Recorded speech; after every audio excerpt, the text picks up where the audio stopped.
पूरी दुनिया इस लड़के को एक मॉन्स्टर समझती थी जिसने कई सारे इंसानों को मारा है, लेकिन बाद में पता चलता है कि वो दुनिया का सबसे स्ट्रॉन्गेस्ट एग्जॉर्सिस्ट है।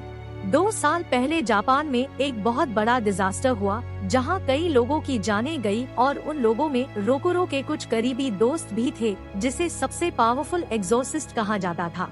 प्रेजेंट में अब रोकुरो बड़ा हो गया है और कई लड़कियों को डेट के लिए प्रपोज कर रहा है, मगर सारी लड़कियां रोकुरो को रिजेक्ट कर रही हैं, क्योंकि रोकुरो उन्हें एक बदमाश लड़का लगता है। एक और रिजेक्शन मिलने के बाद रोकुरो शर्मिंदा हो जाता है और वहां से भाग जाता है और एक लड़की से जाकर टकरा जाता है जिसका नाम मायू होता है और वो रोकुरो की बेस्ट फ्रेंड होती है। रोकुरो मायू से पूछता है कि क्या उसके पास कोई चांस है कभी किसी लड़की के साथ डेट पर जाने का। मायू रोकुरो की बेस्ट फ्रेंड होने के नाते सच बताती है और कहती है बिल्कुल भी नहीं। इसी दौरान एक नीली बालों वाली लड़की जिसका नाम बेनियो होता है ट्रेन में ट्रैवल कर रही होती है। तभी वहाँ की लाइट्स एक के बाद एक बंद होने लगती है। पैसेंजर्स को कोई आइडिया नहीं होता कि वहाँ क्या चल रहा है। तभी डीमंस का एक ग्रुप उनके ऊपर हमला कर देता है। सारे पैसेंजर्स डर जाते हैं और वहाँ से भागने लगते हैं, लेकिन बेनियो शांति से अपनी सीट के ऊपर बैठी हुई होती है। बाहर के लोगों को ट्रेन अंधेरे में घिरी हुई दिखाई देती है। फिर बेनियो अपनी सीट से उठ जाती है और एक जादुई ताबीज निकालती है। बेनियो फिर उस ताबीज की मदद से एक गेट ओपन करती है जिससे वो एक दूसरी दुनिया में ट्रांसपोर्ट हो जाती है। वो दुनिया पूरी तरह से तबाह हो चुकी होती है और वहाँ हर जगह बस मॉन्स्टर्स ही घूम रहे होते हैं। डीमंस फिर ट्रेन के अंदर आ जाते हैं। बेनियो उनसे लड़ने के लिए तैयार होती है और अपना मास्क पहन लेती है। फिर वो अपनी तलवार की मदद से एक के बाद एक डीमंस को काटना शुरू कर देती है। तभी एक बड़ा डीमन बेनियो के सामने आकर खड़ा हो जाता है और छोटे डीमंस को खाने लगता है और दूसरे डीमंस बेनियो पर पीछे से अटैक करते हैं। बेनियो आसानी से कई डीमंस को काट देती है। फिर उसका ध्यान बड़े डीमन पर जाता है जो छोटे डीमंस को खाकर अब और भी बड़ा हो चुका है। बड़ा डीमन बेनियो पर अटैक करता है। बेनियो उसके अटैक से बच जाती है और ब्रिज के ऊपर से कूद जाती है। फिर वो एक ताबीज निकालकर अपने आप को बचाती है, मगर बेनियो के जमीन पर आने से पहले ही वो डीमन बेनियो को पकड़ लेता है और उड़ जाता है, जिससे बेनियो का आर्मर भी टूटने लगता है। वो जल्दी से एक और ताबीज निकालती है और डीमन के हाथों से बाहर आ जाती है और एक ब्लास्ट करके उस डीमन को मार देती है। पर बेनियो इतना फाइट करने के बाद काफी थक चुकी होती है, जिसकी वजह से वो बेहोश हो जाती है और आसमान से नीचे गिरने लगती है। दूसरी तरफ रोकुरो ब्रिज पर होता है और अपनी जिंदगी को कोस रहा होता है। तभी आसमान में एक पोर्टल ओपन होता है और वहाँ से बेनियो नीचे गिरने लगती है। रोकुरो बिना सोचे समझे ब्रिज से कूद जाता है और बेनियो को नीचे गिरने से बचा लेता है, मगर वो दोनों पानी में गिर जाते हैं। फिर जब रोकुरो पानी से बाहर आता है, बेनियो ऐसे रिएक्ट करती है जैसे कुछ हुआ ही नहीं है और रोकुरो को एक पेपर दिखाने लगती है। रोकुरो पेपर को देखकर समझ जाता है कि यह एक मैप है और बेनियो को मैप पर स्टार बनी हुई जगह पर जाना है। रोकुरो उसकी जगह ढूंढने में मदद करता है। रोकुरो रास्ते में बेनियो से बात करने की भी कोशिश करता है, पर बेनियो उसे इग्नोर कर देती है। फिर कुछ देर बाद वो दोनों खो जाते हैं। बेनियो फिर रोकुरो को उसके लिए कुछ खाने के लिए खरीदने के लिए कहती है, क्योंकि वो काफी भूखी होती है और रोकुरो की वजह से ही वो यहाँ खो गई है। इसके बाद रोकुरो बेनियो के ऊपर काफी गुस्सा हो जाता है, क्योंकि उसके लिए खाना खरीदने में उसके सारे पैसे चले गए थे और उसे काफी कुछ सहन करना पड़ रहा था। पर फिर भी रोकुरो बेनियो को स्टार वाली जगह पर लेकर जाने की कोशिश करता है।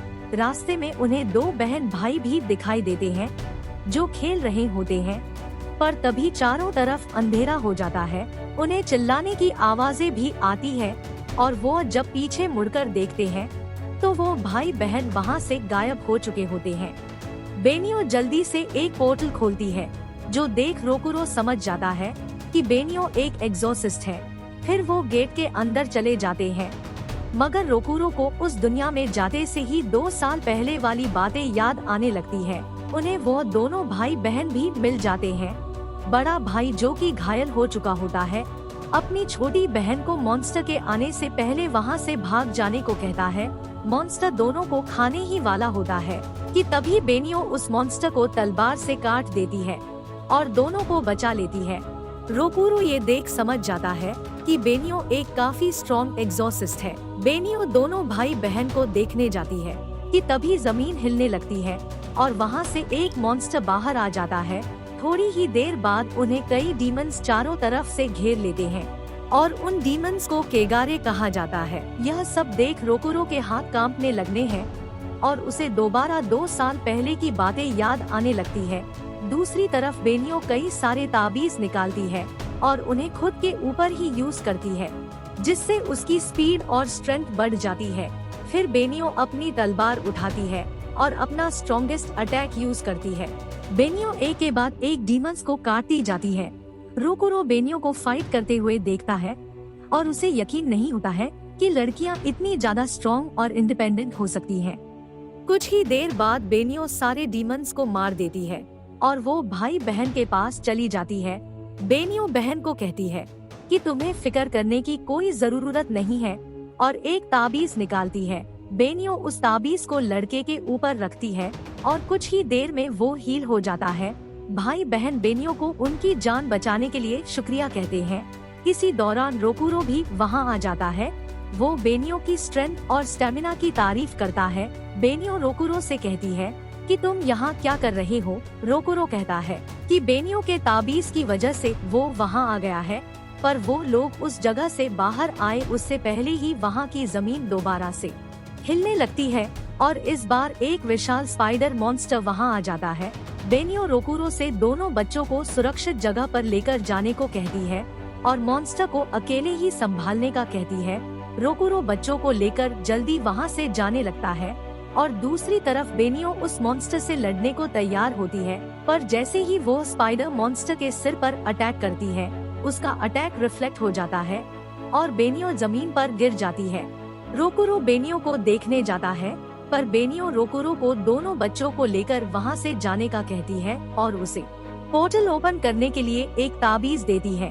वो मॉन्स्टर दोनों की तरफ आ रहा होता है। रोकुरो बेनियो से कहता है कि तुम्हें भी हमारे साथ यहाँ से बाहर चलना चाहिए, पर बेनियो कहती है कि मैं यहाँ से नहीं भागने वाली। मैं एक एग्जॉर्सिस्ट हूँ और मेरा काम ऐसे डीमंस को मारना है। मेरा सपना है कि मैं एक दिन सारे डीमंस को मार कर रहूंगी ताकि ये फिर कभी किसी इंसान को मार ना पाए। बेनियो फिर अपनी तलवार उठा उस मॉन्स्टर पर वापस से हमला करती है, मगर उसके अटैक का कोई असर नहीं होता। बेनियो फिर अपना स्पेशल अटैक यूज करती है और लगातार अलग अलग एंगल से स्पीड में उस डीमन पर अटैक करती है। रोकुरो ऊपर से यह सब देख रहा होता है और उसे लगता है कि बेनियो ज्यादा देर तक उस डीमन से फाइट नहीं कर पाएगी। बेनियो का आर्मर भी अब टूटने लगता है। मॉन्स्टर बेनियो पर एक पावरफुल पंच मारता है, जिससे बेनियो का मांस पूरी तरह से टूट जाता है, पर फिर भी बेनियो एक पावरफुल अटैक का यूज करती है, जिससे डीमन दूर जाकर गिरता है। मगर अब बेनियो पूरी तरह से थक चुकी होती है और बेनियो का खून भी बह रहा होता है। फिर बेनियो अपने ताबीजों को ढूंढती है, मगर उसके सारे ताबीज खत्म हो चुके होते हैं। बेनियो को लगता है कि अब सब कुछ खत्म हो चुका है और वो इस डीमन को नहीं मार पाएगी। तभी रोकुरो उसके सामने आ जाता है। रोकुरो को अपने सामने देख बेनियो हैरान हो जाती है, क्योंकि उसने रोकुरो को दोनों बच्चों के साथ यहाँ से जाने के लिए कहा था। वो रोकुरो को वहाँ से भाग जाने का कहती है, पर रोकुरो उसे चुप रहने को कहता है और एक रियल मैन की पावर देखने को कहता है। फिर रोकुरो अपना एक ताबीज निकालता है और उस डीमन की तरफ आगे बढ़ने लगता है। उसे अपनी पहले की बातें याद आने लगती है, मगर वो फाइट करने का मन बना चुका होता है।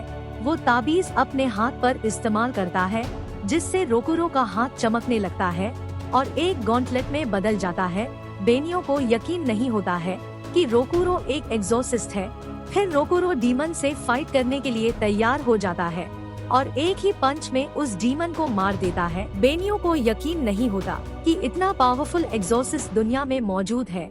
बेनियो रोकुरो से कहती है कि उसने आज तक इतना पावरफुल एग्जॉर्सिस्ट नहीं देखा, पर रोकुरो कहता है यह पावर नहीं है, बल्कि मेरे लिए एक श्राप है। रोकुरो बेनियो से कहता है कि जो भी तुमने अभी देखा वो किसी को बताने की जरूरत नहीं है, क्योंकि वो दोबारा से एक एग्जॉर्सिस्ट नहीं बनना चाहता है। बेनियो रोकुरो से गुस्सा हो जाती है और एक ताबीज से पोर्टल ओपन कर वो वापस से अपनी दुनिया में आ जाते हैं। वापस आने के बाद बेनियो रोकुरो से कहती है, मुझे तुम्हारी मदद की कोई जरूरत नहीं थी डीमन को हराने के लिए। पर रोकुरो कहता है कि अगर मैंने तुम्हारी मदद नहीं की होती तो वो डीमन को नहीं हरा पाती। फिर रोकुरो गुस्सा होकर वहाँ से चले जाता है। रास्ते में उसे याद आता है कि वो अपना बैग तो वहीं पानी के पास भूल आया है जहाँ उसने बेनियो को बचाया था। फिर वो कुछ पीने का सोचता है, मगर उसके सारे पैसे भी बेनियो के लिए खाना खरीदने में खत्म हो चुके थे, जिससे रोकुरो बेनियो के ऊपर और भी ज्यादा गुस्सा हो जाता है। फिर कुछ देर बाद रोकुरो अपने घर जाता है, पर घर में जाते ही वो देखता है कि उसके मास्टर और सीनियर्स बेनियो को खाना खिला रहे हैं। यह देख रोकुरो काफी गुस्सा हो जाता है, पर उसके सीनियर्स कहते हैं कि बेनियो आज से हमारे साथ यहाँ रहने वाली है और सबके साथ एक एग्जॉर्सिस्ट का काम करने वाली है। वो दोनों एक दूसरे को घूरते हैं। तभी एक जीव रोकुरो पर हमला करता है और उससे पीछे हटने को कहता है। असल में वो जीव बेनियो का फैमिलियर होता है। यह सब देख रोकुरो काफी गुस्सा हो जाता है और अपने कमरे में चला जाता है। सुबह बेनियो रोकुरो को नींद से उठाती है। उसके फेस को टिश्यू से ढककर रोकुरो बेनियो को अपने कमरे में देख हैरान हो जाता है और उससे पूछता है कि वो यहाँ क्या कर रही है। बेनियो कहती है कि वो मेगानो यानी दूसरी दुनिया, जहाँ कल दोनों ने उस स्पाइडर मॉन्स्टर से फाइट की थी, वहाँ रोकुरो को अपने साथ ले जाने का कहती है ताकि वो पता लगा सके कि दोनों में से ज्यादा पावरफुल कौन है। मगर रोकुरो वहाँ जाने से मना कर देता है और कहता है कि उसे उस दुनिया में दोबारा कभी भी नहीं जाना और ना ही दोबारा वो एक एग्जॉर्सिस्ट बनना चाहता है, और बेनियो को कमरे से बाहर निकाल देता है। बेनियो फिर हॉल में खड़ी होती है। तभी वो अपने सीनियर को देखती है जो उसे बताते हैं कि पास ही एक केगारे देखा गया है। फिर वो चारों पोर्टल ओपन खोल मेगानो में चले जाते हैं, जहां उन्हें एक बड़ा मॉन्स्टर मिलता है, जिसे देख वो तीनों डर जाते हैं। पर बेनियो मॉन्स्टर की तरफ जाने लगती है। बेनियो वो मॉन्स्टर के अटैक से बचती है और जंप करके मॉन्स्टर के हाथों पर चढ़ जाती है।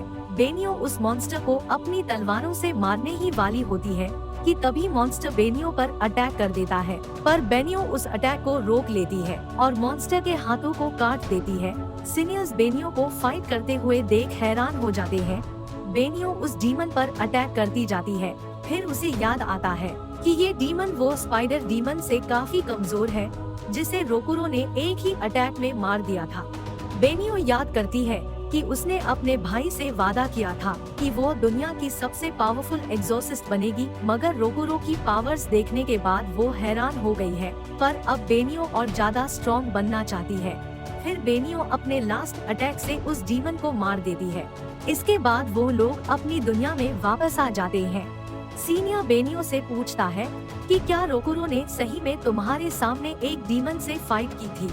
बेनियो कहती है हाँ, रोकुरो ने बड़े आसानी से एक काफी पावरफुल डीमन को हरा दिया था। सीनियर बेनियो को बताता है कि 2 साल पहले रोकुरो हमारे साथ यहाँ रहने आया था, क्योंकि 2 साल पहले उसके साथ कुछ काफी बुरा हुआ था और तभी से रोकुरो ने एग्जॉर्सिस्ट का काम करना छोड़ दिया। दूसरी तरफ रोकुरो नहाने का सोचता है और शॉवर लेने के लिए जाता है, मगर बेनियो ऑलरेडी अंदर शॉवर ले रही होती है, जिसकी वजह से बेनियो गुस्सा हो जाती है और रोकुरो का पूरे घर में पीछा करने लगती है।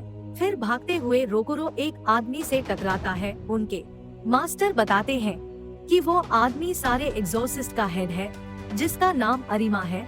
फिर अंदर जाने के बाद अरिमा एक्साइटेड होते हुए बताता है कि उसके पास एक काफी अच्छी खबर है, पर खबर बताने से पहले वो मास्टर को कंट्री के सभी बड़े एग्जॉर्सिस्ट को बुलाने के लिए कहता है।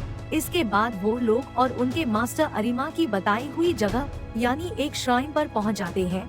जैसे ही वो लोग नीचे जाते हैं, वहाँ एक गुफा जैसी जगह में कई बड़े एग्जॉर्सिस्ट मौजूद होते हैं। एग्जॉर्सिस्ट बेनियो को देख उसका हालचाल पूछने लगते हैं। बेनियो की पॉपुलैरिटी देख रोकुरो और उसके सीनियर्स हैरान हो जाते हैं। तभी अरिमा वहाँ आ जाता है। वो सारे लोगों को उसकी बात ध्यान से सुनने को कहता है।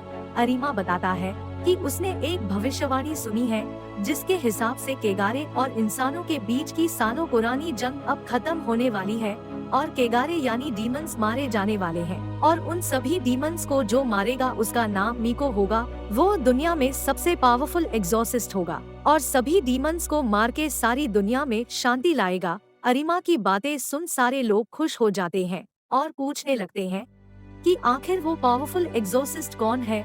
तभी अरिमा बेनियो को ऊपर बुलाता है जिससे सारे लोगों को लगता है कि बेनियो ही वो पावरफुल एग्जॉर्सिस्ट है जो सबको डीमन से बचाएगी। मगर तभी अरिमा रोकुरो को भी वहाँ बुला लेता है जिससे रोकुरो हैरान हो जाता है।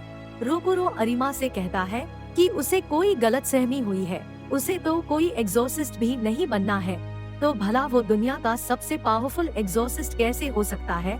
अरिमा रोकुरो की बातों को इग्नोर करता है और कहता है कि बेनियो वेस्ट जापान में सबसे स्ट्रॉन्ग एग्जॉर्सिस्ट है और रोकुरो ईस्ट जापान में सबसे स्ट्रॉन्ग है।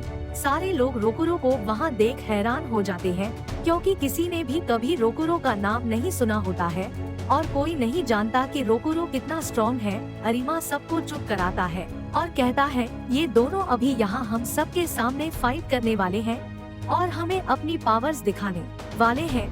वो दोनों ऐसे फाइट करेंगे जैसे एक दूसरे को मारना चाहते हो। रोकुरो अरिमा पर काफी गुस्सा हो जाता है और कहता है कि वो ऐसा कुछ भी नहीं करने वाला है। पर दूसरी तरफ बेनियो रोकुरो से फाइट करने के लिए तैयार होती है। बेनियो रोकुरो पर अटैक्स करने लगती है पर रोकुरो तेज होता है और बेनियो के सारे अटैक्स डॉज कर लेता है। रोकुरो बेनियो को रुकने के लिए कहता है क्योंकि उसे एग्जॉर्सिस्ट से कोई मतलब नहीं है और वो दोबारा एग्जॉर्सिस्ट बनना भी नहीं चाहता। पर बेनियो उस पर लगातार अटैक्स करती है और रोकुरो को पीछे धकेलती जाती है पर रोकुरो उसके अटैक से बचता जाता है। वो बेनियो के साथ किसी भी तरह की फाइट नहीं करना चाहता है पर बेनियो उस पे अटैक्स करती जाती है और रोकुरो को अपनी पावर्स यूज करने का कहती है।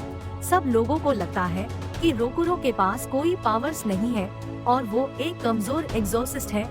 पर फिर अरिमा रोकुरो को कहने लगता है कि 2 साल पहले जो उसके दोस्त मारे गए थे क्योंकि वो कमजोर थे, उन्हें एग्जॉर्सिस्ट बनने का कोई हक नहीं था। वो लोग काफी कमजोर थे जिन्हें कोई भी डीमन आसानी से मार सकता था। ये सब सुन रोकुरो काफी गुस्सा हो जाता है और एक ताबीज का यूज कर अपने गॉन्टलेट से अरिमा पर अटैक करता है, लेकिन बेनियो रोकुरो पर अटैक कर उसे रोक लेती है। बेनियो अपने कई ताबीज निकालती है और अपनी तलवार पर यूज करती है। फिर वो उस तलवार से रोकुरो पर अटैक करती है पर रोकुरो अपने पंच से बेनियो को दूर फेंक देता है और अरिमा की तरफ बढ़ने लगता है। बेनियो रोकुरो से रुकने के लिए कहती है और उसे हराकर दुनिया का सबसे स्ट्रॉन्ग एग्जॉर्सिस्ट बनने का कहती है।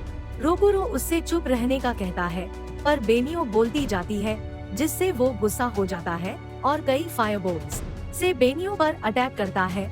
बेनियो बड़ी मुश्किल से उन फायरबॉल्स से बचती है। फिर रोकुरो बेनियो पर अटैक करने के लिए जाता है पर बेनियो अपनी पूरी पावर्स यूज करती है जिससे वो रोकुरो को पीछे धकेल देती है और एक पावरफुल अटैक करती है जिससे रोकुरो जमीन पर गिर जाता है पर रोकुरो वापस से उठ जाता है।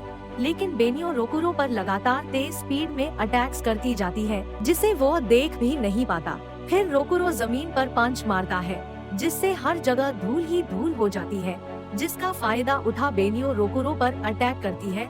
मगर इस बार रोकुरो बेनियो के अटैक के लिए पूरी तरह से तैयार होता है और उसे पंच मारने वाला होता है कि तभी अरिमा एक ताबीज का यूज करता है जिससे दोनों की पावर्स चली जाती है और वो जमीन पर गिर जाते हैं। फिर अरिमा रोकुरो के पास जाता है और उससे उसके दोस्तों के बारे में गलत बातें बोलने के लिए माफी मांगता है और कहता है कि ये उसने इसलिए किया ताकि वो रोकुरो की पूरी पावर्स को देख सके और पता लगा सके कि वो कितना पावरफुल है। इसके बाद अरिमा वहाँ मौजूद सभी लोगों को बताता है कि रोकुरो और बेनियो वही मशहूर ट्विन स्टार एग्जॉर्सिस्ट है जिनका कई बार भविष्यवाणियों में जिक्र किया गया है और इनका बच्चा ही मीको होगा जो केगारे को हराएगा और दुनिया में शांति लाएगा। अरिमा बेनियो और रोकुरो को शादी करने के लिए कहता है। अगर वीडियो पसंद आई हो तो चैनल को लाइक और सब्सक्राइब करें।